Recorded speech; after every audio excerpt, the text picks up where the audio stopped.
मुहर्रम को लेकर कानपुर देहात जिला प्रशासन पूरी तरह अलर्ट मोड पर है। शासन की गाइडलाइन के अनुरूप जिले में परंपरागत मुहर्रम जुलूस निकाले जाने की तैयारियां तेज कर दी गई हैं। इस संबंध में जिलाधिकारी कपिल सिंह ने अधिकारियों, पुलिस प्रशासन और आयोजकों के साथ बैठक कर आवश्यक दिशा निर्देश जारी किए हैं। डीएम के निर्देश पर जिले की सभी तहसीलों में एसडीएम स्तर पर पीसी कमेटी की बैठक आयोजित की जा रही है। इन बैठकों में जनप्रतिनिधियों, धर्मगुरुओं और स्थानीय नागरिकों से संवाद कर शांति, सौहार्द और भाईचारा बनाए रखने की अपील की जा रही है। प्रशासन ने स्पष्ट किया है कि किसी भी प्रकार से माहौल बिगाड़ने या कानून व्यवस्था प्रभावित करने की कोशिश करने वालों के खिलाफ सख्त कानूनी कार्रवाई की जाएगी। मुहर्रम के दौरान निकाले जाने वाले ताजियों के लिए निर्धारित न्यूनतम और अधिकतम ऊंचाई संबंधित मानकों का पालन सुनिश्चित करने के निर्देश दिए गए हैं। साथ ही जुलूस मार्गों का निरीक्षण कर आवश्यक व्यवस्थाएं दुरुस्त की जा रही हैं ताकि किसी प्रकार की बाधा उत्पन्न न हो। प्रशासन सोशल मीडिया पर भी विशेष निगरानी रखे हुए है। अफवाह, भ्रामक पोस्ट या सांप्रदायिक सौहार्द बिगाड़ने वाली सामग्री प्रसारित करने वालों पर कड़ी कार्रवाई की चेतावनी दी गई है। पुलिस और प्रशासनिक अधिकारी लगातार संवेदनशील क्षेत्रों पर नजर बनाए हुए हैं। जिला प्रशासन का कहना है कि मुहर्रम का पर्व पूरी शांति, सुरक्षा और पारंपरिक गरिमा के साथ संपन्न कराया जाएगा। इसके लिए सभी संबंधित विभाग को सतर्क रहने और आपसी समन्वय बनाए रखने के लिए निर्देश दिए गए हैं। संवाददाता अर्चित कुमार श्रीवास्तव की रिपोर्ट।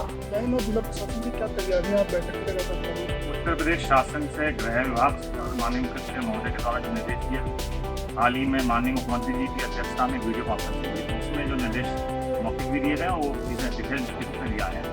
तो सभी तहसीलों में, सभी थानों में जो है जो आपकी 30 कमेटीज की बैठक ऑलरेडी एसडीएम साहिबानों के द्वारा कर दी जा चुकी है। कल विगत दिवस में मेरे द्वारा और पुलिस अधीक्षक महोदया कानपुर देहात के द्वारा मुहर्रम के संबंध में 30 कमेटी की बैठक की गई। जितने आयोजक गण थे उन सबको उसमें बुलाया गया था। सभी थानाध्यक्षों को, प्रभारी निरीक्षकों को, जो क्षेत्राधिकारी पुलिस हैं उनको, उप जिला मजिस्ट्रेट, एडीएम और एडिशनल एसपी के साथ मैंने और एसपी ने बैठक करी।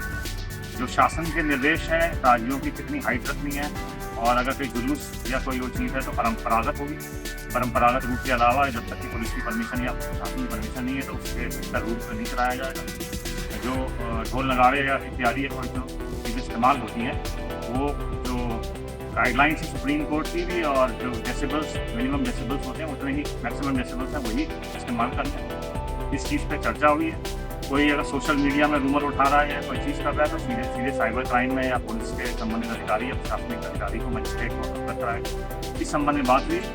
माननीय मुख्यमंत्री जी ने ये भी निर्देश दिए थे कि जो मौलिक सुविधाएं हैं उनकी व्यवस्था सुनिश्चित कराई जाए। तो बिजली की निर्बाध आपूर्ति हो, बिजली के तार नीचे न लटक रहे हो, इसको दिखा दिया जाए। साफ सफाई और पानी और पेयजल वगैरह की व्यवस्था की जाए। और जो धारा 163 के अंतर्गत अभी जो कार्रवाइयाँ मतलब जो अभी चल रहा है हमारा आदेश, उसके जो कंडीशन है उसका परिपालन किया जाए। शांतिपूर्वक रूप से इस त्यौहार को मनाया जाए, यही निर्देश कर दिए गए। और उन लोगों के भी फीडबैक्स हैं अलग अलग आयोजक दलों के, फीडबैक्स देने के बाद संबंधित अधिकारियों के द्वारा, विभाग के द्वारा कार्रवाइयाँ की खिलवाड़ करने का मौका नहीं दिया जाएगा। जो परंपरा के अनुसार मुहर्रम का जुलूस निकलता है, जहाँ जहाँ जैसा निकलता रहा है और जिस रूट की परमिशन दी गई उसके अनुसार ही उस अवधि के अंदर ही ये कार्य